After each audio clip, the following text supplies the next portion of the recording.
Welcome to the Virtual Memories Show. I'm your host, Gil Roth, and we're here to preserve and promote culture in this benighted age, one weekly conversation at a time. You can find and subscribe to this podcast via Apple Podcasts, YouTube, Spotify, and a whole bunch of other venues. Just visit our site, vmspod.com, to find more information, as well as our RSS feed, which you can plug into any podcatcher so you never miss an episode of the Virtual Memories Show. You can also follow me on Blue Sky, Instagram, and YouTube, where I go by vmspod, and subscribe to my semi-weekly newsletter at buttondown.com/vmspod. Well, I took a week off. It was Thanksgiving week here in the U.S., and I thought I should take a breather from everything before diving back into a crazy December. As far as the show goes, I looked at the schedule on the great spreadsheet that knows all, and I realized that with the 3 shows that I have recorded, plus the annual guest list episode and the year-end monologue for the episode that comes out December 30th, I don't want to burn a guest by putting them in that week between Christmas and New Year's, blah, blah, blah. I could skip last week and still finish 2025 with an even 50 episodes. Given how nuts this year has been, I was kind of amazed. Yes, there's 1 or 2 that were Kickstarter related, 3 of them actually that I could have said were bonus episodes, but they all stand on their own really well, so they're regular episodes. So we are, provided I knock out the remainder of these, we're going to be 50 episodes for 2025. But trust me, it was a difficult decision to make because I am so goddamn compulsive. Still, it was good for me.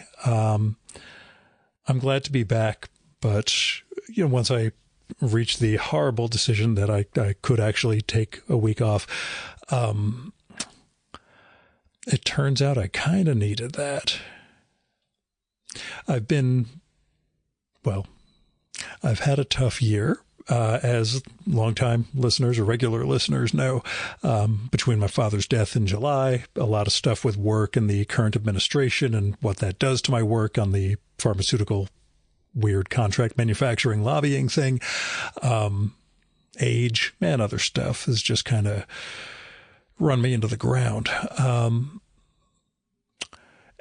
But I've been going through some changes in the past couple days, like this shifting in my psyche that seems to have dumped all of the grief, trauma, midlife worry, all this stuff that's been weighing me down, at least since Dad's death. Like this unburdening. And I think there's some factors that I can identify that led to this, and I'm not questioning it at the moment, and I'm kind of just trying to let it be there and do its thing. But yeah, it's weird how things can change and how that darkness can lift, because it has been a darkness. It's been a sort of depression I've been dealing with or not dealing with. And I feel like I've turned a corner. So we're gonna ride that as long as we can and maybe not question it too much. But speaking of being lost in a dark wood, we should get to this week's show. My guest this week is Prue Shaw, who I recorded with during my Reggie Jackson in the 1977 World Series day in 2015. That is the day I recorded with Clive James, then Prue, and then the translator Anthea Bell during a weekend trip to England, where I literally spent about 48 to 50 hours in country before coming back here. Now, a few weeks ago, I returned to Cambridge to talk with Prue about her new book, Dante, the Essential Commedia, from Live Right Publishing.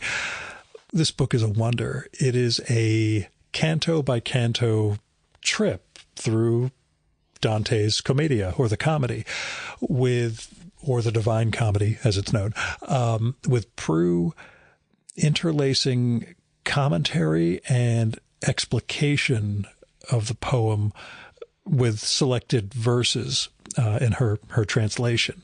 So she's sort of, excerpting some of the greatest lines of the poem and really kind of specifically important ones and leading you through the whole shebang. And she does this really phenomenal job of just bringing the comedy to the reader, sort of like Virgil leading Dante through the Inferno and Purgatorio. Not Paradiso; he's not allowed in because he's pre-Christian. So our 2015 session was about Prue's fantastic book, Reading Dante from Here to Eternity, and in both of these conversations, her lifelong devotion to Dante's poem just courses throughout the conversation and throughout both of these books. And with this one, and with what we're about to talk about, she brings such deep familiarity and such love that comes from just decades of exploring the cosmos that Dante built in verse. So speaking of verse, like I said, the book interweaves her descriptions and explanations of the action and a sort of explication of stuff with translated verse. And what's neat about that in the book, as we're going to talk about, is that the translations run side by side with the original text. The Italian's on the left and her translation's on the right. So you can sort of put together how the Italian works and how the rhymes and rhythms are set and all of that is alongside her prose translations in English. And it's a really good device and one that makes this book stand out even more as a guide to the Commedia. Now, as someone who has read Dante once in, I believe, 2013, this book helped clear up a lot of things for me. Prue's descriptive voice, her narrative running throughout this is so accessible and open. There's no academic jargon to it all. She's really, here to kind of comfortably walk the reader through everything and to fill in some of the blanks and things we wouldn't get that contemporary readers of Dante would. So yeah, I admit it would have been great to read this first, the Essential Commedia, before tackling the full poem. Like she says in our talk, it really is about this book is about bringing Dante to a naive reader and showing them just how much they can get from the experience of reading it if they decide to dive in. So whether you have entered the dark wood and come out in the heavenly spheres above, or you're still waiting to do that, go get Dante, the Essential Commedia, and let Prue guide you into the beauty and the baseness of Dante's journey. Now, the other thing Prue has going on is the new digital edition of the Commedia, which she showed me after we wrapped up. It is a mind-blowingly amazing website with just full scans of the early editions of Dante and all sorts of ways to compare the texts. It was just a delight watching her nerd out to this. She's telling me, okay, now click on this, look at this. And it was just the joy on her side and how illuminating because some of the texts are illuminated, how illuminating the whole thing was. And she's really excited about putting out a new edition of it and talking through the texts and their histories. So to me, it's a joy just to see someone who cares so much for a work of art. Admittedly, it's one of the great masterpieces of Western civilization. But it was a blast going through this with her. So that's at dantecommedia.it. And I'll have a link to that in the show and episode notes for this one. Anyway, I was awfully happy to reconnect with Prue, to see how the Commedia has changed for both of us in the 10 years since we met, and to talk about her life since her husband, Clive James, who I mentioned earlier, since he died in 2019. And also just to get to walk around Cambridge again and remember what that day or so was like in 2015 and who I was back then and where I am now. Anyway, here's Prue's bio. Prue Shaw is an emeritus reader in Italian at University College London. She is the editor of the Edizione Nazionale of Dante's medieval Latin treatise Monarchia and of a groundbreaking digital edition of the Commedia, freely accessible at dantecommedia.it. She lives in Cambridge, England, and her new book is Dante, the Essential Commedia. And now, the 2025 Virtual Memories Conversation with Prue Shaw.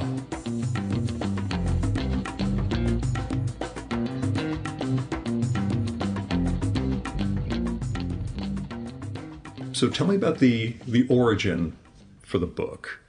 You spent your life with it. You mentioned a couple of precursors in the introduction for it. Okay, But no. Tell me where you started with the essential. Those are the key precursors. Yeah. Okay. I can't mention the first one without sounding immodest because it was a nice, flattering fan letter. It was an Italian doctor in New York who wrote me a lovely email saying, really loved the book. I learned more about Dante reading your book than I learned for 3 years in the Liceo Classico in Italy. And I thought, okay, good. You know, that's very nice. And he went on and he said, had you ever thought of doing an anthology? He said, Italo Calvino did one for the Orlando Furioso, but I don't think anyone's ever done it for Dante. So that was the first thing. And then the second thing was John Carey. I'm sure you know he's a very distinguished scholar of English literature, great expert on Milton. And he did a book called The Essential Paradise Lost, in which he took Paradise Lost, which is a long poem, although not quite as long as the Commedia, and he took out a third of it, the bits that he thought were the best, most beautiful, most significant, most intellectually important bits, and strung them together with a linking commentary, if that doesn't sound too facile. But it was a great book. I read that book and I thought, oh no, this really works, because I'd read Paradise Lost way back as an undergraduate, and I thought, oh, I should go and look at that again. And I thought, oh, I don't know whether I've got the stamina really to do the whole of Paradise Lost again. And then I saw the Essential Paradise Lost, and I thought, okay, John Carey, very good. I trust what he's going to excerpt. Yeah. He's not going to disappoint me. And so I read that, and I thought, oh no, this really works. This is great. It would be trickier and more complicated and more difficult, obviously, doing it with the Commedia, because Paradise Lost is in English and the Commedia is in Italian. So there's that basic thing that I'm doing it with a text which is not text in English. And it's a more complicated text in some ways than Paradise Lost. But anyway, I thought, no, I think it's worth a try. I'm going to give it a go, start with Inferno, see how I get on. And if I think it's okay, I'll carry on. What was your tipping point? Where did you... Well, my tipping point, I had a long pause when I got to the end of Purgatorio. I thought, okay, fine, I've done 2/3. Paradiso is going to be more of a challenge. As we talked about 10 or 11 years ago, it's a very different poem. A very different project than the first two, but and so I had a long pause, and I thought, oh, and is anyone ever going to publish this? You know, am I going to find a publisher? And I actually thought, well, maybe sensible to see if anyone might be interested.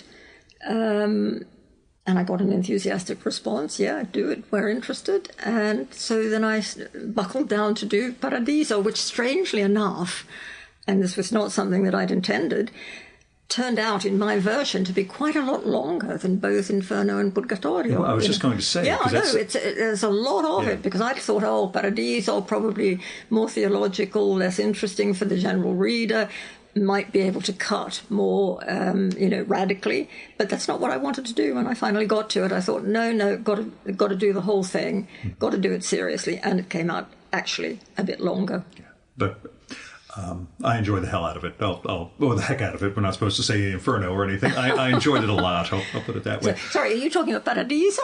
Yeah, that section in particular. That section, I had the same... Because that's the one, in a way, that's the one I'm nervous about. That was the one I as a reader, I had trepidation. As someone who'd read the poem, 2012, 2013 or so. Yeah, okay. That was the one I had the trepidation. That's the one we're all trepidatious about, yeah. Okay, let's see how she does Paradiso, and you really...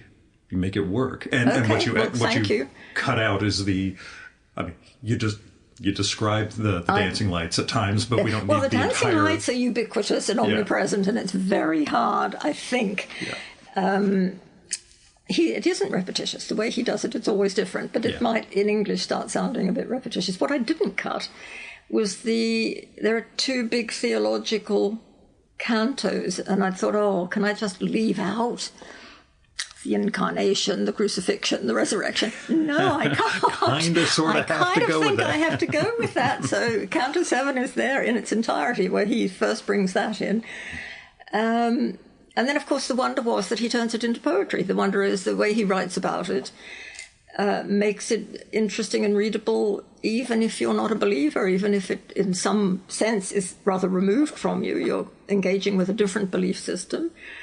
But I felt I had to. I wanted to do it, and I did it, and I'm pleased that it's in there. What did you learn about the comedy this time?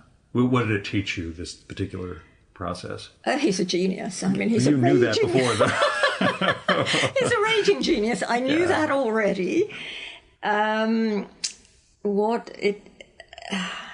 in a sense, how has the poem changed for you over the years? Well, a shift of interest towards Paradiso, which I knew much less well, I have to say. So it was a great treat, in a way, to get closer to that and see that his powers as a poet are undiminished. I mean, he's writing at full...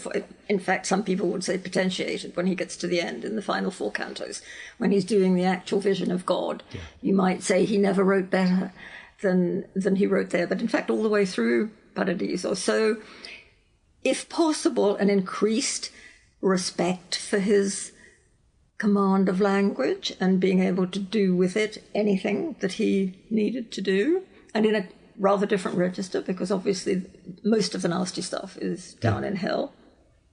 But the nice thing, of course, is that in Paradiso he can occasionally unleash a low, vulgar word to electrifying effect. Yeah. You know, when St. Peter says that the Vatican is a cloaca del sangue del puzzo, you know. It's a sewer of blood and stench. And it gets you. It's, I use profanity when necessary when I'm doing my professional work for that sake of punctuation, but we show how it works in something as monumental as this. He knows how to use it. He doesn't overdo it, but when he does it, and it's St. Peter speaking who says that. That's it's the founder of the Church and the Vatican. It's just even greater respect, admiration, incredulity. Actually, I think is the word. Incredulity that one person can have produced this. Because, we make the obvious comparison with Shakespeare, equal genius with language, but Shakespeare has quite a lot of different plays. He could try it a lot of different ways, and the sonnets and so on as well. But this is one monumental work.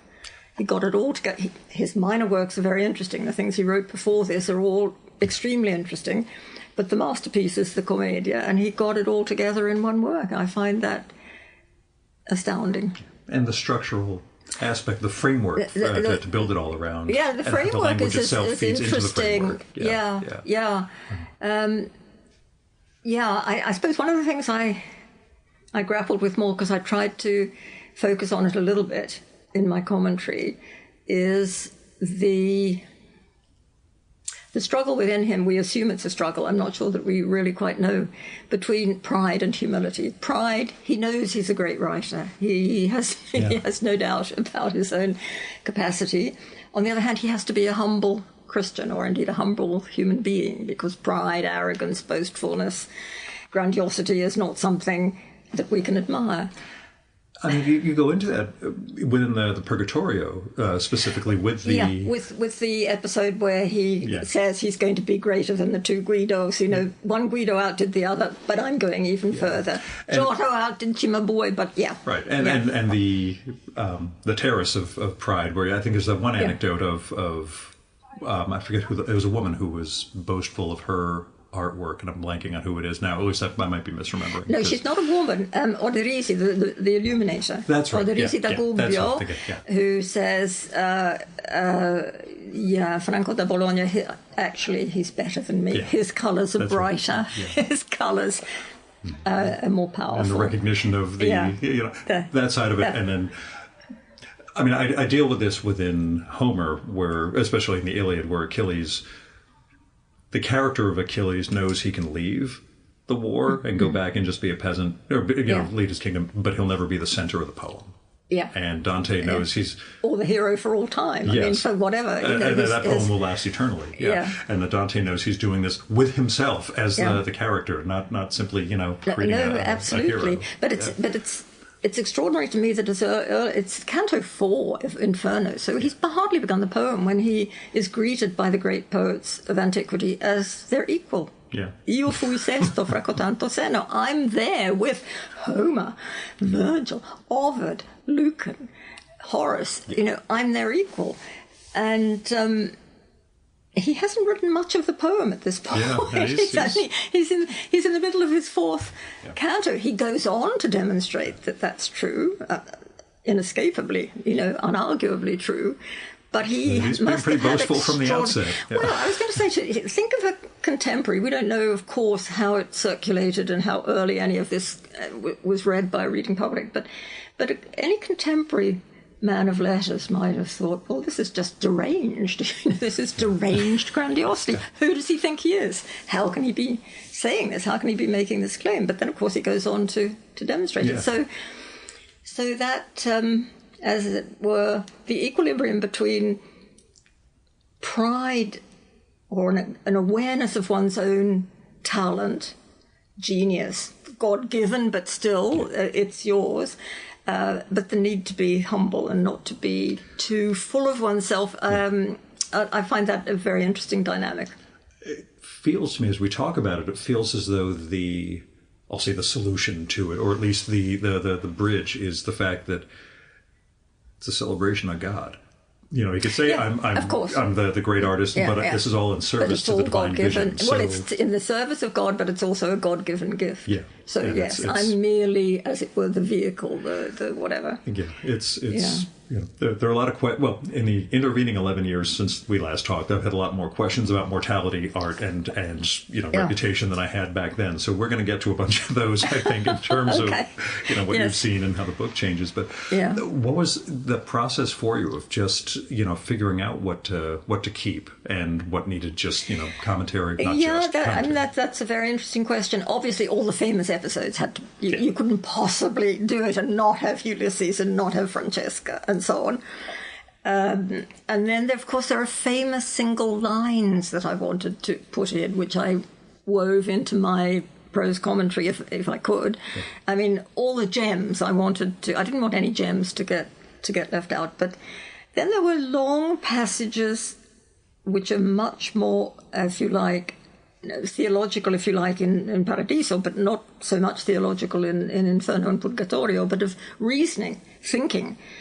If you think of it's only when we get to Canto 11 of Inferno that he explains both the geography of hell and the rational underpinning of hell, actually, the scheme by which sins are classified.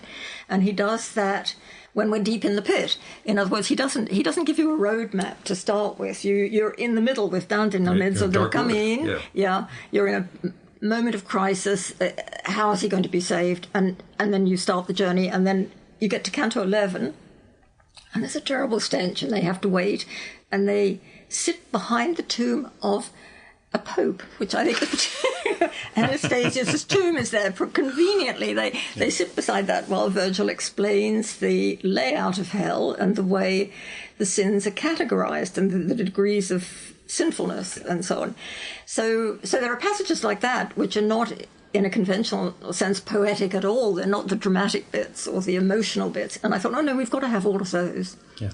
Dante is a thinker. Dante is a philosopher. Dante... that's a very important aspect of his creative personality, that he had to get that in. So I had to get that in. So I did almost the whole of that canto. I mean, I think I put more of that canto in almost than of possibly any of the preceding ones. But the same, in the center of Purgatorio, actually the nub of the whole poem, the center around which the whole poem turns, is the definition of love in the center of Purgatorio, when again they sit down and Virgil says, okay, listen carefully, now I'm going to explain it to you. And he takes him through what love is, how it goes right, how it goes wrong, how the sinful dispositions that are punished in Purgatorio can all be related to love gone wrong in one way or another. So that's another, it's spread over 3 cantos, but it's quite big chunks. And I thought, okay, this might be thought to be indigestible by readers who are interested in, as it were, emotion and romantic poetry. But actually, it's so crucial. We've really got to have it. Yeah. It's part of the learning process of Dante as he goes on the journey. Because I think I've said more than once, it's a physical journey down the pit, up the mountain, through the heavens, but it's also a journey in knowledge and understanding. And so there's a key point when he comes to understand, under Virgil's instruction, how love works in the universe. And that throws light both back to an episode like Francesca or forward to Paradiso.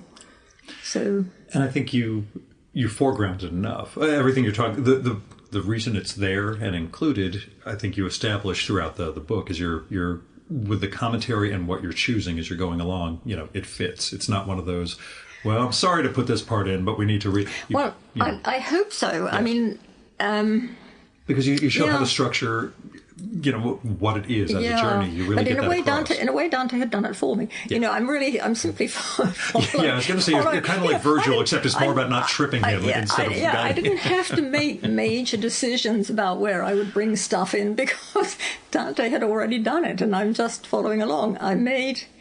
Even a little bit later in Purgatorio, when he's explaining about human conception and generation, which might sound a little bit arcane and not something of interest to the general reader, actually, of course, completely fascinating. But it's Statius at this point that's talking rather than Virgil. I thought, no, I've got to have that. We've got to have that in. So I hope there's nothing left out except a lot of lights in Paradiso, because we've got lights and dancing lights and sparkling lights. The shortest everywhere. canto you have is the list of names, where you're just, and then they go on to name. Well, that happens twice. I'm very interested that he can do that so successfully, because he does it in Purgatorio 14, where he does the Ubi sunt, where are they now? And he has this lamentation of all the great families of the Romagna who've not produced children and the great traditions are dying out. And then, of course, he does it in Paradiso 15, or is it 16? 16, I think, where Cacciaguida, his great-great-grandfather, takes him through the names, and it's a kind of litany of the great names of the families, the Florentine families, when Florence was great and before it had become degraded and the way it is now in a state of civic turmoil. And the power of the list of... I find the list of names incredibly powerful, actually. That Dante can make a list of names connect so forcefully as poetry, I think is one of the signs of his extraordinary creative gift. We have to go with genius yet again. Yeah, well, okay, we have to go with genius. We're okay with genius. Do you remember your first time with the poem? Yeah, no, I did it. We did. I mainly in Sydney University as an undergraduate. I mainly did. My great passion was English literature and English romantic poets in particular, and I've been working a bit on them more recently. But I did Italian, and we did some of the commedia, and yes, it did impact, and enough for me to know that when I won an overseas scholarship, I wanted to go to Italy, and I went to Italy before I ever came to England. Mm-hmm. So before I'd ever been anywhere else in the Northern Hemisphere, I went to Florence, in fact. My the friend of mine I told you who was in the Navy, based in Italy, who came up here to visit. When I was talking to him last night and telling him we're getting together to talk about this, we met at this sort of great books college in the U.S. I was in the graduate school. He was an undergrad. He's like, I don't know if I ever told you, but it was Dante as an undergrad when we had to do undergrad translation of this stuff. So that's what convinced me to do, once I was in the Navy, to go into the immersion language therapy, or immersion language program for Italian, and ended up getting stationed in Florence and doing this other stuff. Stationed in Florence? Sorry, he's not in Florence. He's in Naples. And I was sitting there telling Florence, him... I wouldn't have thought, but stationed in Italy is good. A lot of people are in Verona and have the same, But that was his, it's like, I did not realize that was the trigger point. I knew he'd done Italian, knew he'd been stationed there in the past. Yeah. But apparently it was the experience of Dante at 19 or 20 that got him. I think that's a good time to be exposed. Yeah. Actually.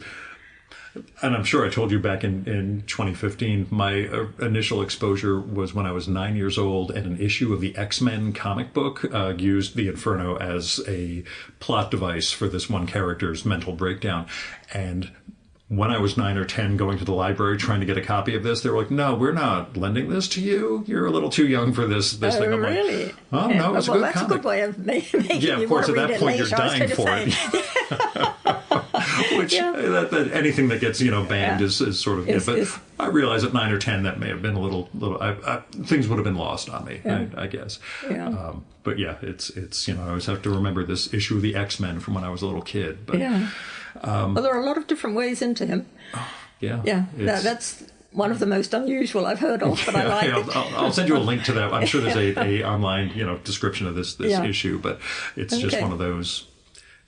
Chris Claremont clearly had an idea of the Inferno and was going to take us all through this, and then it just shows this character's mental breakdown. But you do translate, for the book, for the passages that you're including throughout, as prose, as opposed to verse. I hope you appreciate. I'm sorry, I'm cutting across you to say I hope you appreciate the layout where the Italian is on one side and right next to it is the English. It works great. I know. I don't think I've seen that done anywhere else. No, because there are times you would refer to the Italian in your and prose sometimes sections. you get it. Often you get the translation beneath it, but it's not quite as immediate. No, side to side was great. Side to side, and I have to give a huge thanks to my publisher who enabled that. And when I said it's got to be like that, it was your idea for. Absolutely. No, I said because in the first proofs it came out underneath, and I went back and said, it's non-negotiable. It's got to be on the side. And they said that's very difficult. I said I know it's very difficult, but that's and they were wonderful.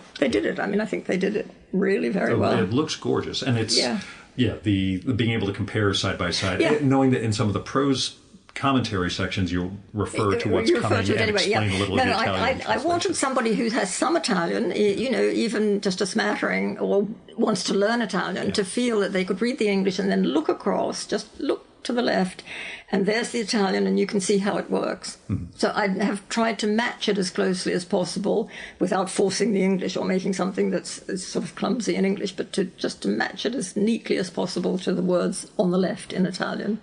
So what was the challenge? What challenges were there in terms of translation for you? You go with prose. You keep the line breaks somewhat. But I try to keep the line breaks for that very same reason. Yeah, so that you can look across and see it as easily as possible. Yeah. Well, I suppose, my worry would be that it came out sounding unpoetic or plodding or awkward or... there's a devastating review. I don't know whether you know it. You probably do. You've read everything, Gil, I know. But Edmund Wilson reviewed Nabokov's translation of Eugene Onegin, the Pushkin masterpiece, in which he... And it was supposedly a literal translation into English, and he called it plodding and awkward, not really English at all, and so on. It's absolutely damning thing. And I thought, okay... Don't do that. Well, part of that, though, is... avoid that. Part of that is simply visual. If you keep line breaks, there have been prose translations that go in paragraph form, and that's death. Yeah. It just visually, it loses everything that makes us have at least a poetic root. Yes, exactly. No, that's absolutely true as well. And previous prose translations, I don't want to... You don't have to name names. It's okay. I don't have to name names, but even extremely well-regarded and much-used prose translations can be very clunky, unidiomatic, not very readable. talk about what causes that. What is it in the it's Italian? unnatural syntax in English. Unnatural syntax in English in the interest, I think, of trying to make it sound a little bit old, medieval, a little bit not quite modern English, whereas I want it to sound absolutely as if the English is written now, because in Dante's day, and indeed for 80% of the poem, even now in Italian, it just reads like Italian. It doesn't read like Middle English, Chaucer, or it's not remote. So I was very anxious to make it intelligible, obviously readable, and if I could make it read nicely as well, that was a plus. That's what I was aiming at, to make it... And the moments where there is high language in the Italian, you finesse into a different... It sounds different. Because you're even... I did a nice quote from T.S. Eliot at the beginning of the book. I don't know if you remember, where he says it's absolutely imperative to use exactly the word that Dante used, because you've got to be literal. Yeah. And I took that in a way as my mantra, what I was aiming at. So if he goes up, you go up. If he goes down and says it's a sewer of blood and stench, stink, you say this. You do the same try thing. To make it polite language. No. We're not going to gloss it. We're going to follow him where he goes. But he has what I call linguistic perfect pitch. So he knows exactly what he's doing when he does that. So you follow him, but you don't put in things that aren't there. I mean, again, I can give you another interesting quote, because I've been thinking about this quite a lot recently. I mean, Elizabeth Bishop, in a letter to her Portuguese translator, said, "Don't put in words that aren't there." And I thought, good point, yeah. And you have that in the note on translation at the beginning. I do. You do have I hadn't read Elizabeth Bishop at that point. I didn't put that in, and I didn't even put the Nabokov in. But you show though how different, and it's something I did a bazillion years ago on my blog. There was my favorite line of Tolstoy in Anna, when Levin sees Kitty for the first time. Yeah. And I happened to read, it was Aylmer Maude translation, I think, was the very first one I read. And it happened to have this absolutely poetic and beautiful description. I went off and found everyone else's versions of that line, and they all suck. Yeah, okay. No, it's interesting, especially with Pamir and Volokhonsky. They went with it as they're renowned and condemned for. They went with this very literal, the Russian directly into English, and it was just... Yeah. No, I know we're taking liberties here, but... Maybe, yes, let's just see. I don't know whether I failed on that score, but the language works beautifully. I found the prose, the prose translation sections, I thought, to me, they work beautifully. They work really well. Thank you. That's kind of you, but I was aiming at... I wasn't trying to be flowery or poetic, and I don't suppose what you're saying about the Anna translation was either. They just managed somehow to find a version that he looked at her as one looks at the sun, seeing her without looking, and it was just that is a beautiful way to put it. And everybody else had he was blinded by the glare of the sun, that's not going to do it. Just taking a word out here and there just made it all work for them. But the decision not to try to do verse, or to try to do rhyme. Not to. First of all, not to do rhyme, because I think it's virtually impossible. And the people who've done it in rhyme, although they bring off occasional wonderful lines, on the whole, pad so much that to me, you have to. You can't do it. It just doesn't. It doesn't translate. It doesn't. Yeah, no, and Italian just takes more space than English. English is more monosyllabic. Yeah. There's a nice example. I've been working on Shelley a bit. Let me just give you this as an example of the kind of thing I mean. There's a line in Adonais that starts, "Grief made the young spring wild." I think it's a wonderful line. Yeah. Think of that in Italian. Every single word, grief, spring, wild, young, all monosyllables in English. They have 3 or 4 syllables in Italian. So it's going to sound more prolix in Italian. It's not going to have that punch. So these are non-negotiable qualities of the languages you're dealing with. In Italian, so translating from Italian in reverse, you got space if you're trying to do your 3 lines, and especially if you're trying to hit the Terima rhyme scheme. Yeah. You're putting yourself in... You're requiring of yourself something that I think actually can't be done. But even doing it as iambic pentameters, so keeping the line length, you still find... I think you find that you're padding. Yeah.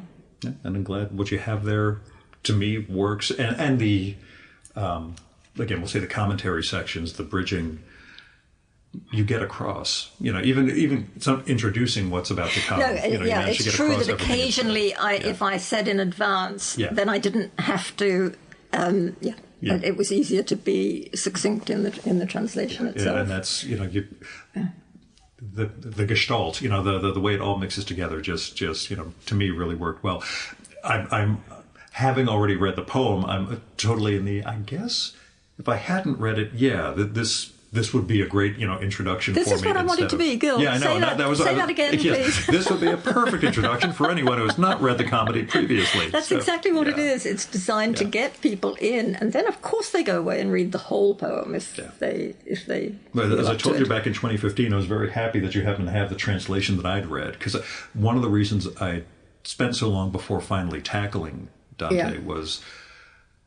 Because if I read the wrong translation, this will corrupt the entire experience. So I kept coming up with, well, I have to find the exact right one. And finally, somebody I respected said, get off your ass, just read, I think it's Durling and Martinez. Oh, Durling and Martinez, wonderful scholars. That was the thing. I just started with that, and okay, I've got that under my belt. I will return to this someday. And now you've done the work for me, so I get to...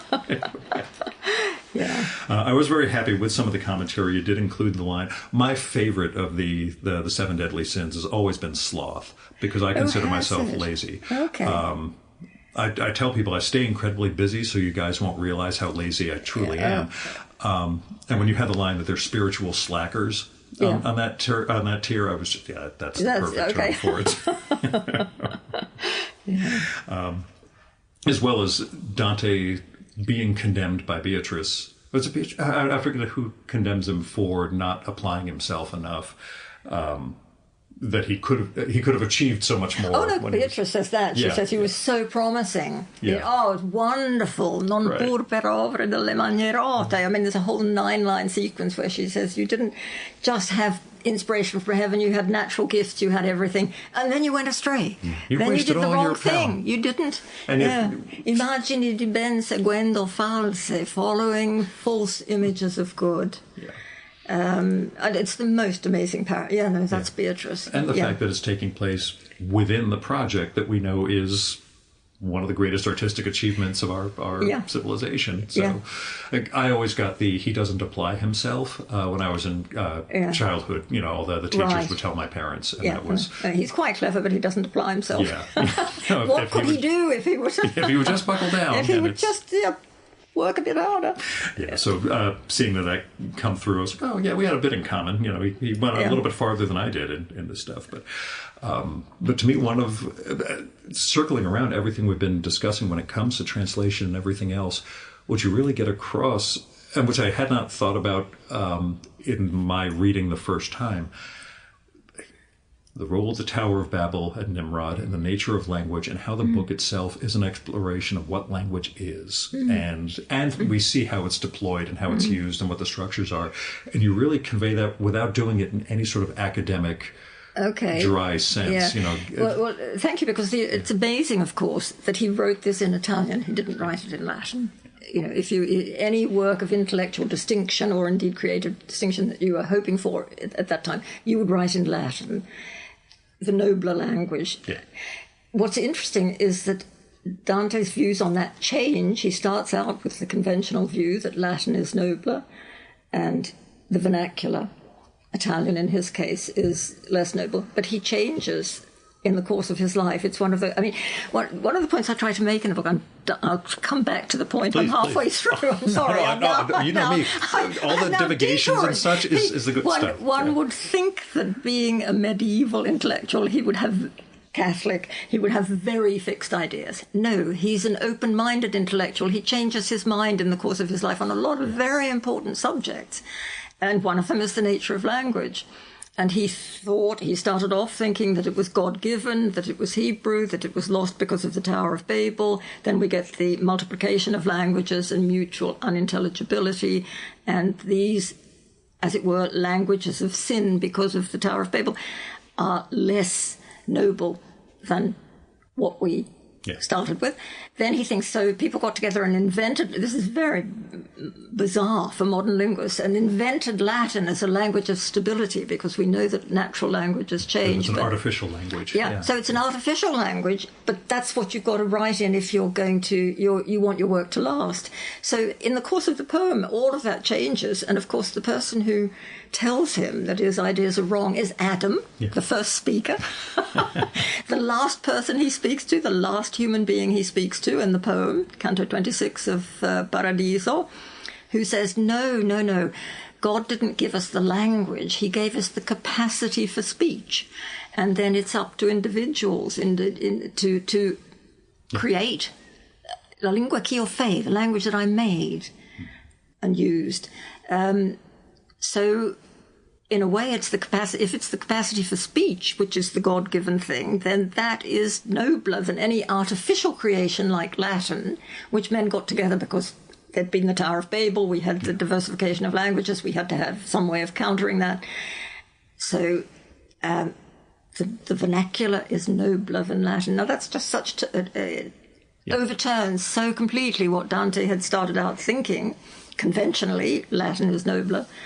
And that's his learning of that, if you like, in a way, is enacted through the poem, because he learns this from Adam, right at the end. The last speaker tells him. You mentioned how Adam knows what he's going to ask because he's in touch with the mind of God. Yeah.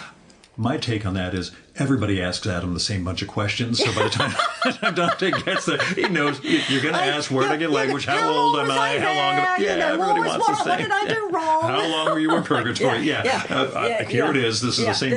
But either way, he does answer the questions without being asked. It's weird. The one he answers at length is the language one. Yeah. The others, he just ticks them off. Right. But the language one, he has sort of about 8 or 9 lines explaining the language had already changed before the Tower of Babel. Before Nimrod started building the Tower of Babel, language had already changed because it's in the nature of language to change. Mm-hmm.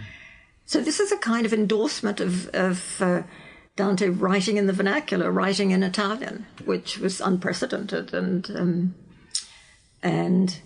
in a way, if you like, in conflict with the idea that he was going to be the equal of the great poets of antiquity, because surely to do that he would have had to write in Latin like them, but no. Yeah. So his views on language are extraordinarily interesting.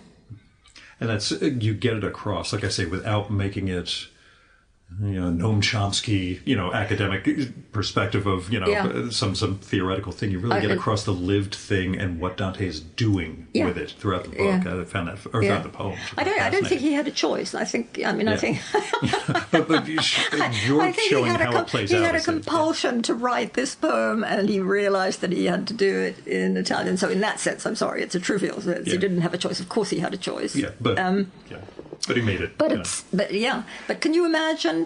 Would we be reading it if he'd done it in Latin? No, we wouldn't. It's like when I recorded. You mentioned Peter Stoddard before we started. He had the book on Horace recently. Yeah. He did his own translations for a bunch of the poems. Oh, did he? Okay, I've got to get that book. I haven't seen that book yet. He really tried to get across. I'm not making myself out as a translator. Yeah. I just feel like, I want to get across what I get from Horace. So but in a way, that's what I'm doing with Dante. I'm not setting myself up really as a translator. I'm just, I want you to enjoy this poem. Late career shift. You could. I'm just kidding. You don't want to jump in and suddenly, I'm going to do this. No. But yes, I'm glad we had the Adam moment. I will say, by the way, the last time we spoke, you told me I need to get to Rome. I have, in fact, gotten to Rome. I did not get to the Uffizi.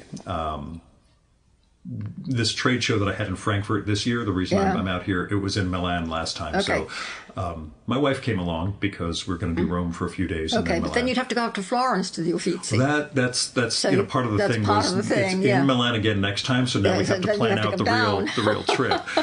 Why were you wanting to go to the Uffizi? Remind me. I forget. I thought I would play back our episodes, and I thought I will just end up deliberately avoiding certain questions. It could be that in the first great room in the Uffizi there are paintings by Giotto and Cimabue, who are the two painters mentioned in the Pride Terrace. Yeah, so beautiful. Yeah, and you've got them there, and you can see instantaneously how Giotto went beyond Cimabue. Cimabue is still very Byzantine and can't really do volume very well, has a lot of straight lines, and in Giotto, you've got the knee under the cloth, and you can see the volume and the heaviness and the physicality of it. So that great room in the Uffizi brings to life that That's canto. next year's trip. Yeah, there you go. You've got to go for it. No, you should. It's a joy. Yeah. It's in this wonderful. case, I did get to see one of my favorite pieces, something I wanted to see in person for years and years, the Boxer at Rest in Rome. I just had started drawing, worked from images of that over the years, a couple of years, and then finally just getting to see this thing in person and see it from the sides that other people don't take photographs of, and really just try and take this thing in. It's interesting to see things from the sides. Yeah, everybody goes for the side where the head is looking. I'm like, I want to see the back and what that guy looks like. What's going on back there? Yeah, it turns out, again, you add even more depth and weight to something that you have conceived of in the past. But it was a getting to Rome and doing a tour from the Colosseum into the grounds was as an American, you as an Australian, we both come from places that don't have that kind of history. We know there's native indigenous history. Yeah. It's not history like here. No. And just walking through Rome and having these are I'm walking in the same place as these people. I am walking it's in the footsteps of, yes. Yeah. That's something I love doing in Florence, actually, is ticking off the places. Yes, Dante definitely was here. Yeah. It was after my big Montaigne kick. I've been trying to figure out how to get to his library someday to go to the tower. Right. I have to justify some trip that will get me over there. But, but there are those moments of, a person who matters to us, for hundreds and hundreds of years. Actually right here. Yeah. He walked past here. How much of that did you do when you first got to Italy, when you were first studying? Very little, actually. And resources can always be a thing, as well as not knowing. And simply not knowing that much, and working very, very hard to get on top of the language and follow my university courses. So how tough was the language for you? Do you remember? No, I'd done it in Sydney and learnt it very well, but I wasn't fluent at all. I could read, I could understand if people spoke fairly slowly, but I had absolutely no capacity really to speak. But it's astounding how quickly you pick that up. As an American, I have at most one language, so I could work at it. I guess I've lately discovered that my childhood Hebrew school experiences have held up. I can transliterate Hebrew. Good. I can't read, but I can transliterate Hebrew and Aramaic. Okay, but that's already a start. I mean, I do any languages, know. That's I studied Russian back late in high school and have between that Attic Greek, which I did a summer of, and Hebrew, I've got this strange melding of again, those primal and artificial languages that got put together the way Cyrillic was meant to fuse Hebrew and Greek into one. But I have a whole anecdote about the time I charmed the pants off the Princess of Yugoslavia back in the 90s, and I'll fill you in on when we're off mic. I want to hear that story. Hello. It was, wow, Gil actually knows Cyrillic, and But these are the things I will someday tell about in the memoir or in my Instax book. We'll have to figure. Question I want to ask, based on the beginning of the Paradiso, something that Dante addresses in one way. I want to get your perspective. Doesn't have to be theological or ethical, but can a broken vow be made good? Oh, well, of course, he says extremely interested. That's almost the first theological question that we grapple with. Yeah. And you really want me to?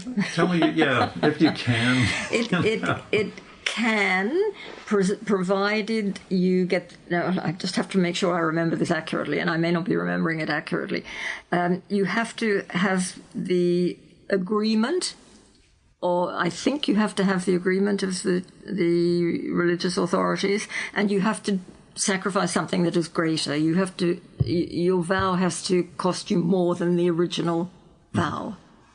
Does that hold up in real life from your world? I'm not in the habit of making vows. I mean, I think it struck me as one of those. This is a really important question. Yeah. I don't know how much any of us take that seriously. No, but of course, in the Middle Ages, in the Catholic tradition, making a vow is, I mean, it carries. It's a very, very serious thing, and it's a bond between you and God. And Dante's point is that it's not so much the content of what you promise, it's the fact that you've sacrificed your free will in that respect to God, okay?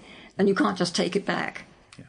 So you have to, it's complicated. And Beatrice says, just be a little less, don't rush into making vows, just be a little bit more careful around this whole theological area of making vows, because it's not something you should do lightheartedly. You really need to know what you're doing.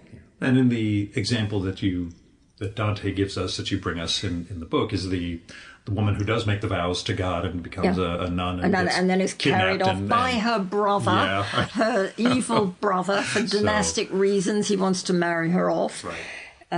So outside circumstances, violated her vow, but I'm not sure there was any toxic masculinity. I think we can drop in at this point. Yep. I think we're adults here. We can talk about that. Yes. So she didn't have a choice, but that's the interesting thing, because for Dante, she did have a choice. She buckled under. She gave in, rather than continuing to resist. Which would have been death. Exactly. Yeah. You had to be St. Lawrence on the Great if you really wanted to prove that you were resisting and your will was strong, or the Roman hero who puts his hand in the fire. Yeah. So she still gets to heaven, heaven, but she gets to heaven. Yeah. Yes, she does get to heaven. Yeah. Lowest level, but it's as still, he gets across she's again. As blessed as it's possible for her to be. We're all happy to be here. So I do have to say the other thing. We talked last time about the figure of Ulysses in the poem. Did we? And what he meant. And you've helped me unwittingly with this book in terms of what we talked about last time was Dante's particular rendition of Ulysses, which is not a Homeric version, but he didn't know that Ulysses went back to Penelope. No, he didn't know. And that when he gets back, he rallies the troops and heads back out on the sea as old men, and don't be afraid to deny experience and all. And I had wondered about him and his figure, and why, when Dante is being elevated for the last time into through the spheres in Paradiso, he's told to look back. He looks back and he sees Ulysses' path. Yeah, and I used to think it was Ulysses that he was seeing, but it's the path, and that changed things for me a little when I had that moment of realizing, he's seeing how far one goes. He's not seeing the one who went. But the thing you did with this book was the following canto, which I had never thought about, with Guido. Guido da Montefeltro. No, absolutely. I wrote it down. I'm like, I'm not going to be able to read this. It's a pair of cantos that go together wonderfully well together. And I had not thought about that, and the imagery of Guido gathering his boat into the harbor. Yeah, bringing down the rigging, bringing down the sails, folding up the rigging. Coming into harbour. Right. When we try to ask why is Ulysses in hell, it's the... He didn't do that. Yeah. He There's a time... as you put it, the pursuit of knowledge is the great virtue, and yet he pursues knowledge and is struck beyond down. the legitimate limits. Yeah. And beyond the limits of who he should have been. I think is what comes across in that Guido canto is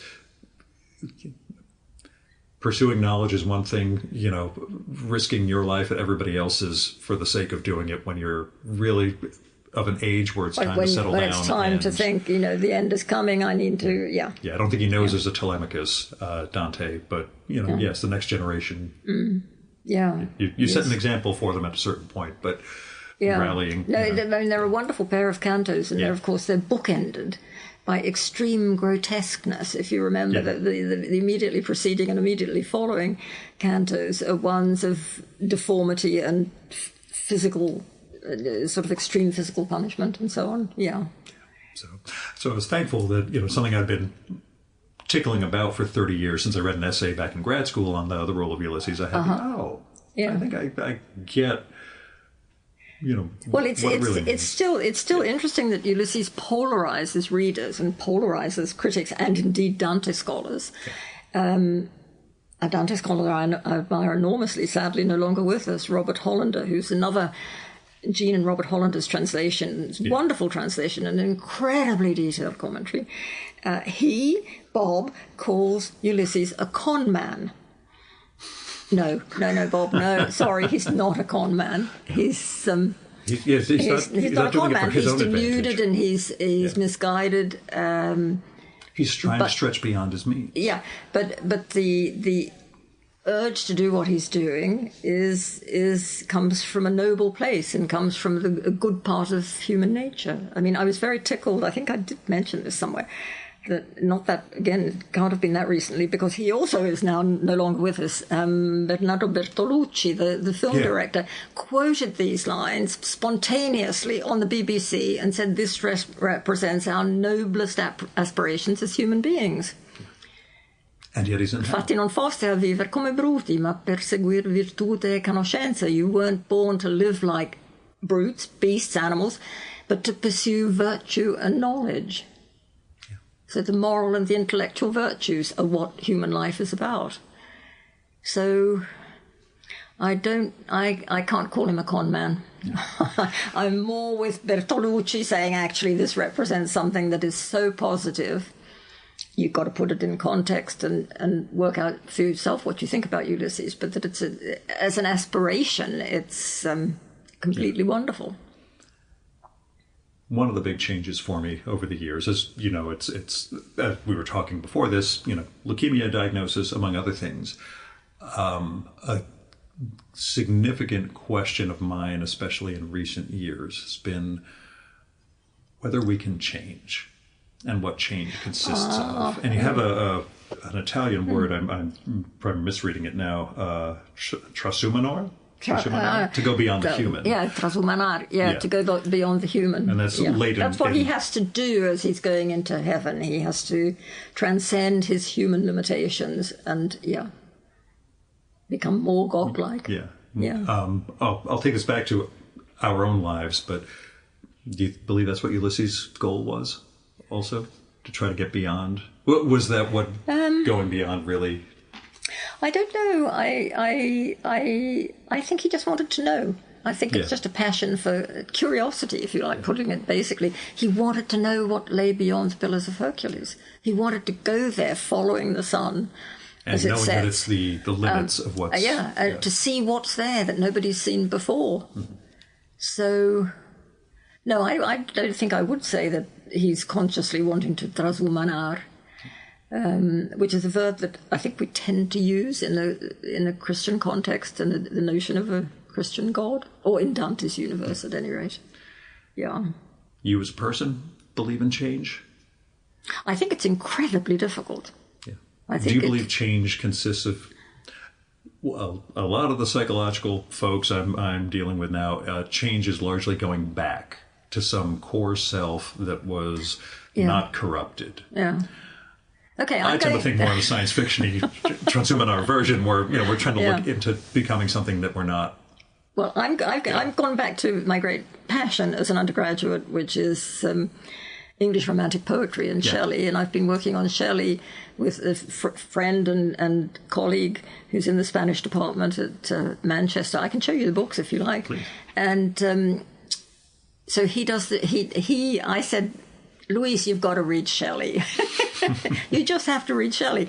So he did, and he said, oh my God, Prue, this is the most astonishing thing. I want to translate it. Will you help me? And I said, yeah, no, I'd love to. So we've translated, and we're now on our third volume. Our first one was The Triumph of Life, which is the Shelley unfinished, the thing he was working on when he died. And then the second one was Julian and Madelot, which is a wonderful poem about riding on the Lido on horseback with Byron. And the third one we're doing now is even more difficult, is Adonais. So Luis does the translation, I do the introduction, he translates it into Spanish, and it's published in Spain. So in that sense, I've gone back. Yeah, and I'm thrilled to have done that. Because Shelley, to my way of thinking, in The Triumph of Life in particular, which was, as I say, the thing he was working on at the very end, is the closest in English to someone who writes like Dante, who has the same extraordinary power and, I don't know quite how to put it, range and flexibility, and some of the lines that just stop you in your tracks. So yes, I've gone back in that sense. I'm not sure if that was your question. Ish. The notion of change. As human change life goes. Change, incredibly difficult. I mean, I went to a therapy session on change at one point. I'm sorry, I probably shouldn't be. No, please. Saying this is what I love. No, this is what you love. No, my daughter had severe anorexia for a long, long time, and I was desperate. I didn't know what to do, so I thought I'm going to go. There were some counselling things for people living with people with eating disorders, and I thought, okay, I'm going to go along and see. And one of the sessions was on change, and I found it incredibly helpful because the question that was asked was, how easy would you find it to change your habits? Yeah. Habits you're settled in and you're comfortable with and you like. And I thought, incredibly difficult, almost unbelievably challenging. So it gave me a whole new insight into what I was asking my daughter to do, which was change your eating habits, because they're self-destructive and it's really not a good place you're in. So I know how difficult, I think I know how difficult change is. And I'm very set in my habits, I have to say. And I would find it, disturbing, difficult to make changes. Like with this show, I've created routines and structures for my life in certain ways. Which are enabling, but also fulfilling. But if anything goes off the rails, then we You improvise. You do your best breaking to down bring it together. I'll make this work somehow. I just need to get back on track. In my case, after I lost my father this summer, there was a degree of, I could take time off. On the other hand, the more time I take off, the more I'll be kind of spiraling. I better go out and have a conversation with somebody. Why don't you go out and record somebody? Talk about Dante. What was most interesting, the first person I recorded with after all that was the first trans guest that I ever had. Okay. And again, talking with someone about change and the nature of who we are and who we think we are. Change. I was like, yes, let's have that conversation. I don't have to talk about what I'm going through, but I want to understand how you came to terms with, what was missing or different in your life that needed to be. You needed to fix. And that was my moment of, oh, yes, Gil, there's a reason you do this, and it's because it's good for you and the other people, and which is why I go running around and carrying this big bag with me all around Cambridge But think of it from Dante's point of view. I mean, he's exiled from Florence. He never goes back. Right. I mean, what kind of change is that? And just late in the book, or in the poem, where his great-grandfather is telling, or great-great-grandfather is telling him what's coming, and it's just... No, it's devastating. I mean, it's and extraordinary, and I only hope I do justice to it in my very simple prose. I was very taken by it. So yes, again, I think you succeeded. Good, because of course Dante had started off with two goals. He wanted to be a politician and a poet. Yeah. And from the moment of exile, he's no longer a politician. That whole side of his personality is completely cut off. And I had actually, thinking of Bob Hollander, who sadly, as I say, is no longer with us, but I remember having a conversation with him, and he says, do you think if Dante had got back to Florence, he would have written the comedy, the Commedia, or would he have become so involved in politics? And I said, oh, no, he was born to write the Commedia. Of course, he would have written the Commedia. And Bob said, no, he would have been a politician. And Do you that was think just because really the circumstances of it would have derailed him from making the art? Yeah, because he would have been totally involved, completely involved. He was... I would also wonder whether, besides the time constraint part of it, whether the world that would allow him to get back to Florence would not have... The content of the comedy would not have been there if he lived in a world where he was capable of being restored. That's possibly true as well. Yeah. But the thing Maybe some other artwork comes out of it. The thing that I find impossible to imagine is how he sat and wrote it. The circumstances in which he composed it, how he kept it all together. Because he was travelling around. Towards the end he had fairly extended periods in some places, in Verona and then in Ravenna. But he was on the move a lot of the time, just a sort of courtier in different courts. Doing stuff for people, being a sort of man of letters who could write good letters and so on. But how did he... Where did he get his parchment from? How did he stash it? The other question, I'm very intrigued by these questions, and of course we'll never know the answer. Do you think he wrote sequentially? Knowing that he had a structure in place, do you think he was able to write different cantos at different times, or just went straight through? And we think he came back and may have tinkered with one or two bits when circumstances changed. And there's a book, a recent biography of him by Marco Sant'Agata, who, again, no longer with us. Everybody's dying, Gil. Trust me. There aren't many of us left. People always ask, why do you interview older people all the time? Because I want to hear them talk before... Well, Marco Sant'Agata's view, he called the Commedia an instant book. I don't know whether that phrase means anything to you in English. It doesn't mean anything to me, but in Italian they use the English expression, an instant book, for a book that is written as circumstances are changing and where you change in accordance with the circumstances. It makes me think of Knausgaard with My Struggle, how he was doing autofiction, but... I've managed not to read him. I did, but you don't have to. It's okay. I'm somehow strangely not drawn to that. The first 2 volumes were good. 3 and 4 kind of slog. The thing that happens, though, is by the time he's writing book 5, book 1 is in print. Because he's writing these things pretty hard. And it starts turning into what he's going through as book 1 is coming out, and he still has to write 2 more books. Where he is. Well, Dante's doing that, not in terms of his psychology, which I imagine he is, your guy is, but in terms of political events and who he's actually the guest of, in whose court he's... I found it not entirely persuasive, I have to say, this take that it's an instant book. But it's interesting to think about it in those terms. Yeah, I just wondered, reading it this time, or reading your concatenation of it all, whether because he had a structure in place, he would have been able to write out of sequence some of it for what he was doing, or whether, again, it only made sense to go straight. But we know that Inferno was in circulation. Yeah, well, I just mean parts of the Inferno, whether he'd written sequentially. We don't know. No idea. But we don't have any drafts. No, I mean, it drives you mad. We don't have things that we can't see how he worked. And the way it all holds I come back together. to that silly question I just asked: where did he get his parchment from, and how much of it did he have? Could he even afford to waste it? Because you couldn't, because it was not a very available resource. One of the great shows I did last year was a English author named Roland Allen, who did a history of the Notebook historically, and what it changed once paper was made in a different way and was bound. All of a sudden, people could keep journals. Things that were only done for the wealthiest of people before. All of a sudden, there was a change of consciousness because you now had. I can write my private thoughts down somewhere to keep them. But again, that postdates Dante. There is no.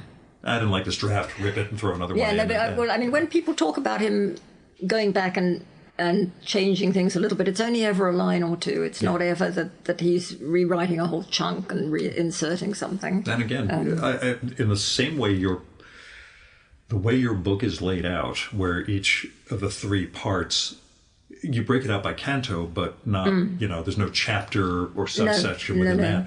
Yeah. The flow of what you're writing visually all has to work. Like if you pull, you get a couple of little gaps at the bottom of a page sometimes if the next thing was going to be too long. But I was just thinking, if they wanted to like add a few lines here, or there was some edit, that's going to change the flow of her entire book. That you know that just as far as layout of your book goes, I can imagine there were challenges with. Yeah, we could edit some things, but but Dante himself. I mean, I think I wrote about this more in my previous book, that Dante is working with a very strict numerical model of cantos and pages and so on. And there's even an idea, in particular of the very earliest, possibly the earliest surviving manuscript, 1336, so we're talking 15 years after he's died, people argue whether it's that early or not, and whether maybe something else is earlier. But anyway, for a long, long time, it was held to be the earliest, and it still possibly is. It's almost exactly 100 pages. Wow.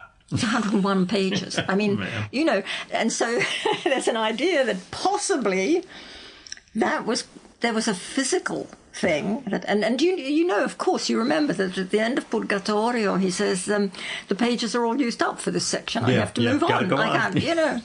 I can't tell you anymore. If I had more space, I'd say more, but I can't. I've got to stop here because I've got to move on. So he is working to some kind of physical constraint. And that was the only reason I'd wondered whether the scheme that provides that framework, it does sort of allow for, I'm going to work in Canto 7 right now because I know what's going in there and I know what the structure is. I'll go back and do 3 and 4. It just, whether that was... I don't think we'll ever know. No. I just don't... I can't really give you... It allows for that, but it's not anything you could figure out academically, certainly.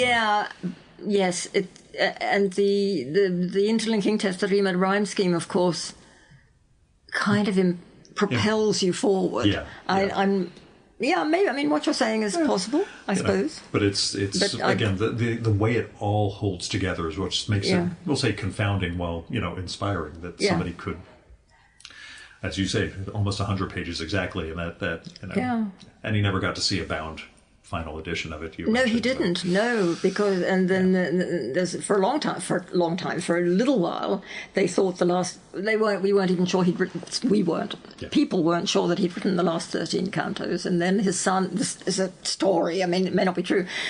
His son had a dream that it was hidden in a little alcove that had a wall hanging in front of it, and he went and found it, and there it was, the last 13 cantos. Yeah.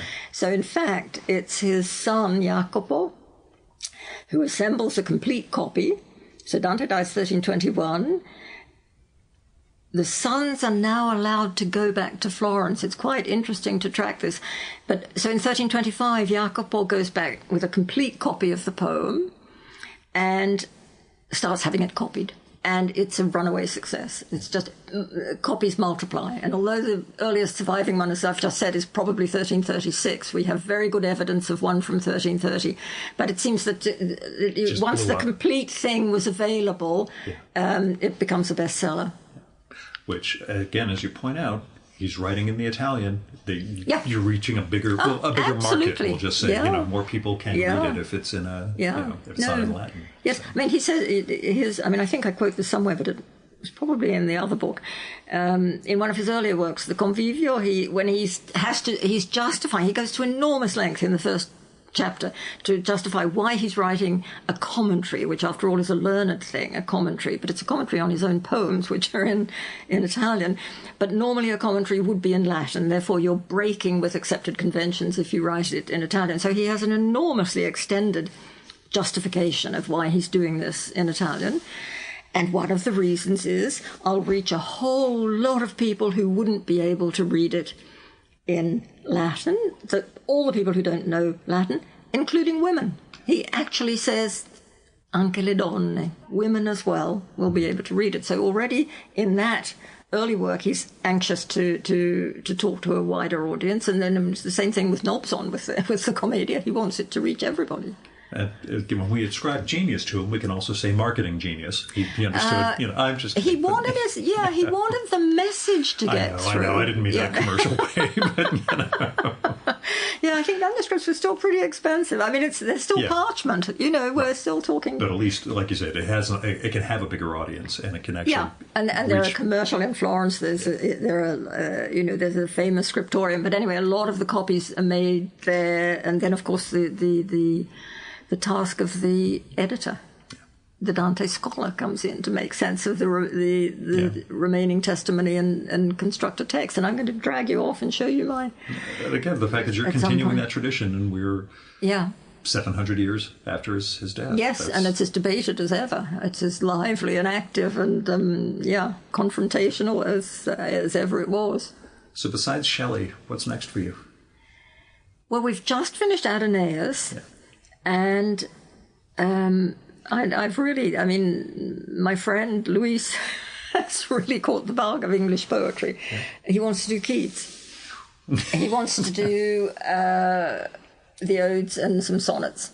So we haven't even thought about that. He's saying, come on, Prue, we could do that. And I'm saying, I'd absolutely love them. But no, they're very difficult. That's the pursuit of knowledge. We've been through them together, and they are really, syntactically even quite difficult if you're not a native English speaker or not used to, the idioms of early 19th century poetry. But maybe we'll do Keats. And other projects you've been looking at? Are there things? No, I'm finishing. I'm doing I started to mention it then, and then I cut myself off because, I've got to stop being so self-referential. I'm working on the third edition of the Digital Commedia, which is not a literary critical thing. It is a scholarly editorial manuscript-orientated project. And this is the third edition. I really do want to take you through and show it to you at some point, in which we've taken seven of the earliest manuscripts, put them. It's a complete image record, wonderful, high-quality digitized images, transcriptions, and then an analysis of them, and surveying the history of Dante's scholarship in relation to establishing the text of the Commedia. And it's an ongoing debate. It's incredibly complicated, and this is just 7 manuscripts. But one editor thought these were the key manuscripts, so that was the point that we started at. And now, we did a second edition to hit the 2021 centenary, the 7th centenary of Dante's death. And now, for that centenary, a new critical edition under the auspices of the Società Dantesca Italiana came out. So the Edizione Nazionale, edited by a very good scholar called Giorgio Inglese. And I said to Giorgio, I'd really like to put your text onto the website. What do you think? And he said, well, the publishers will never let you. And I said, no, okay, not now, but maybe a few years down the line. And last summer we got permission, and so we're putting that in now, which is another. It's a huge, I think, a big step forward in terms of making stuff available to other readers and scholars. Yeah, and that's as well. We both came up in academia before there was an internet, and just seeing what that sort of seeing what you can do now is completely astounding. The flexibility as opposed to sorry, we put out the printed edition. 10, 15 years from now, we'll print another one. Things are very different. And this is very different, and and of course, the first edition came out. I think I'm right in 2010, and the second one in 21. And now 25, 26, this one. And of course, the improvement in technology, the advances in the actual technology of electronic editions has galloped forward. So we're doing incredibly much more exciting things than we could do when we started, although what we did when we started was pretty good. It was great. It's just the technology limitations of what we were able to do. And one of the challenges, of course, is... I don't know whether you've discussed this with other people, maybe you haven't, but it's one of the really difficult things for people who were using electronic resources or creating electronic resources in the first 20 years of the century. a lot of those electronic resources are no longer accessible. Oh, yeah. The 404s, the dead links. Even your bio that I linked to in 2015, I went to go click on that. It came back as not there. It put you on the main site. So I went to your About page, and it's just a different URL now. Yeah. But I had to go find it. No, exactly. So that, in fact, a lot of incredibly good work is just disappearing because you can't access it anymore. So one of the things, doing this third edition, not only are we adding Inglese's text and fitting it in with fitting it in all sorts of ways that make it interesting and useful and easy to access and see what he's done that other people haven't done.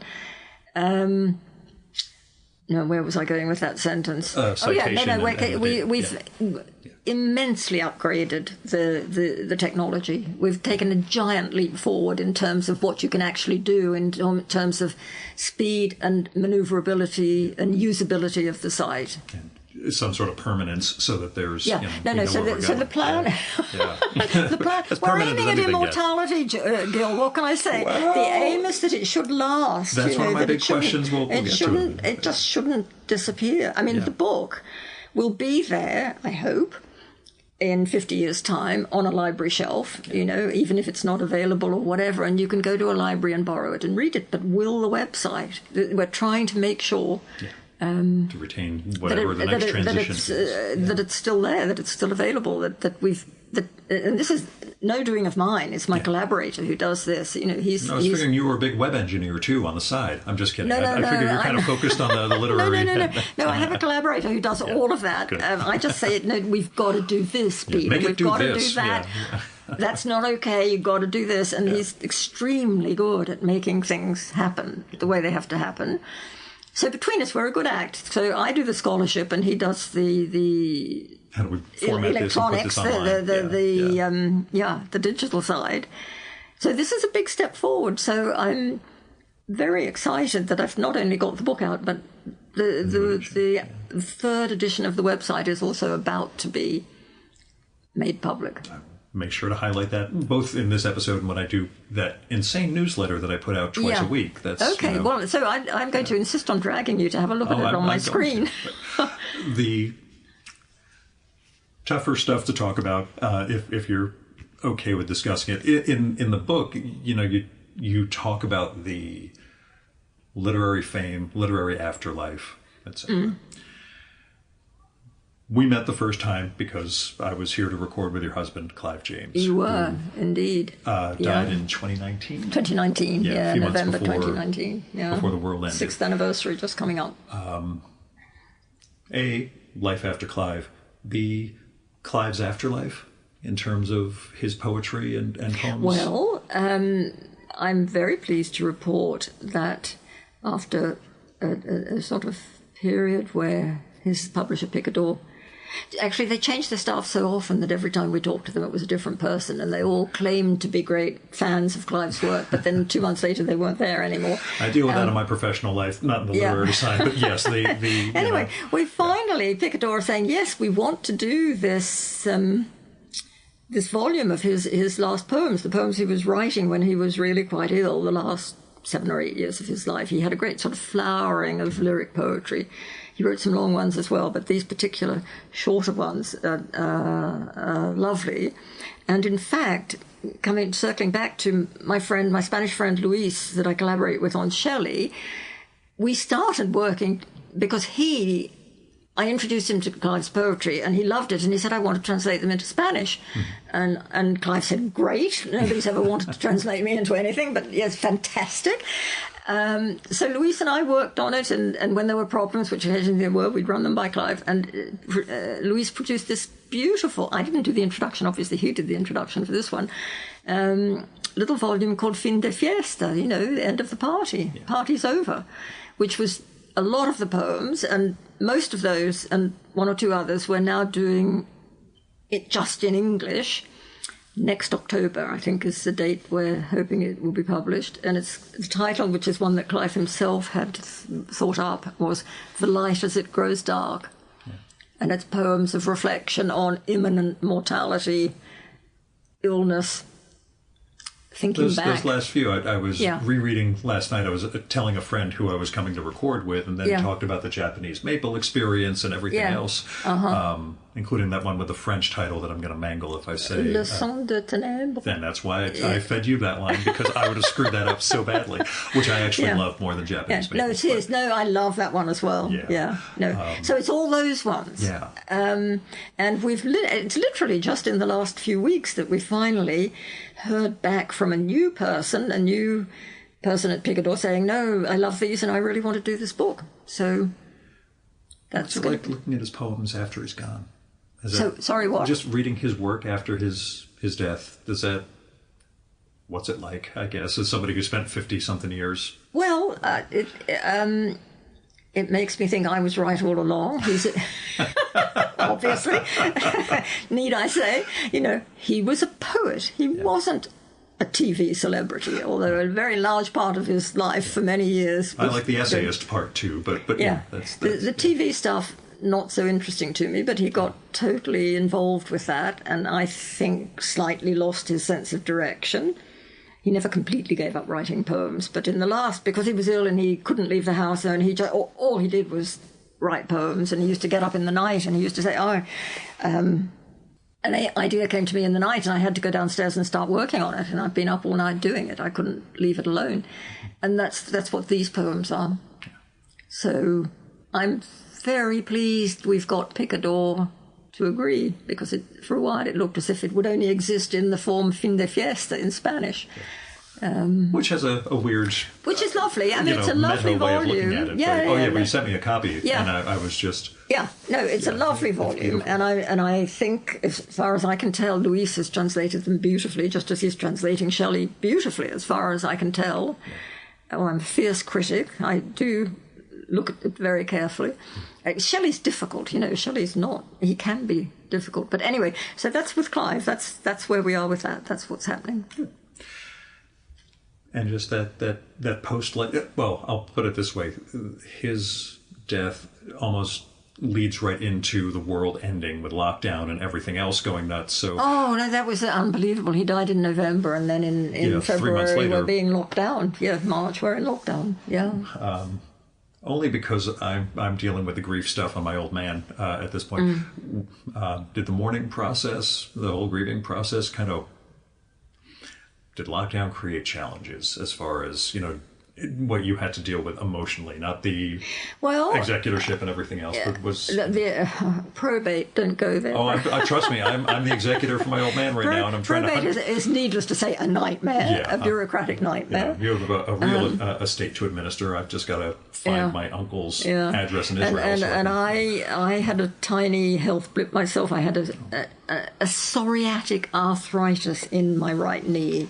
You've heard of the other kinds of arthritis. Oh, I know psoriatic. I work in the pharmaceutical industry. Oh, okay. Psoriatic. Not directly, but I know all those treatments. So for a year or two, I had a very painful knee. Before it was diagnosed, we didn't know what it was. It was just painful. So now all of that is a blur that year, 2020. It was, it was okay, mourning, probate, very bad knee, and nobody can tell me what it is. I don't go back there very much. In fact, when did you begin work with the book? Oh, well, I began before. I had done Inferno before Clive died. He did actually read the Inferno and said, no, great, do it, go for it. I did stop by the place where we had recorded back in 2015 just because, I had the address from the email that you had sent me from back then. I'm like, I should... Because of my whole song lines resonance of different places, I should actually go back and just see the doorway. Well, Clarence's not there at the moment. She's in Wales, so you wouldn't have got in. Yeah, no, it's just to see the doorway and try to remember things. Because, as you pointed out, Cambridge has changed an awful lot since 2015. And I had coming into the train station, I don't remember anything like this out here. So, just trying to prove to myself and there's that going to be a huge person. South Cambridge rail station, which you would have. I saw something on the map. It said coming soon. Coming soon, because the Addenbrooke's Hospital is practically the main sort of medical research centre for the whole of the UK. It's expanding enormously, and therefore, housing for the people who work in Addenbrooke's, and a whole station for people who are coming to the hospital. Makes sense. That was a place he always talked about. They had to ship him over again to do treatment of some kind. He was always, I mean, he spent a lot of his time in Addenbrooke's, yeah, and I think he dedicated one book to the staff at Addenbrooke's. Actually, I think it was not Fire in the Sky, but one of the other. One of them, no, he thought they were wonderful. He had only praise for the people at Addenbrooke's. So when we talk about literary afterlife, I'm sorry you have to be the person putting together his literary afterlife, but, it is neat seeing... Well, I want to get this little volume out because I think it would be good. Yeah. And I'm very glad you reached out about this one, because having a single Dante experience is great. Having your essential version, just kind of helped shape what I went through back in 2013 with Derling Martinez. It's I wasn't reading every note on the side to know what was going on. So the way you bring the commentary without going too far, but make sure some of the biographical stuff that we're just not going to know, along with the grace of the prose translation you do. I think you do a fantastic job. Well, that's very kind of you. I very much didn't want to have footnotes. No, you have one in there. I have one footnote about Carlo Rovelli saying Dante intuited an insight of Einstein's. Version of the universe. And I don't really get it, but if Carlo Rovelli tells me that's the case, so be it. We'll trust the physicists to do their thing. I think we will, But Prue, thanks so much. Thanks for coming back on. Thanks for reaching out, and thanks for hosting me here again, because it's nice. Well, it's a pleasure to see you again. And now I'm going to drag you next door to look at go see the third edition. Computer. Cool. Thanks so much. Okay.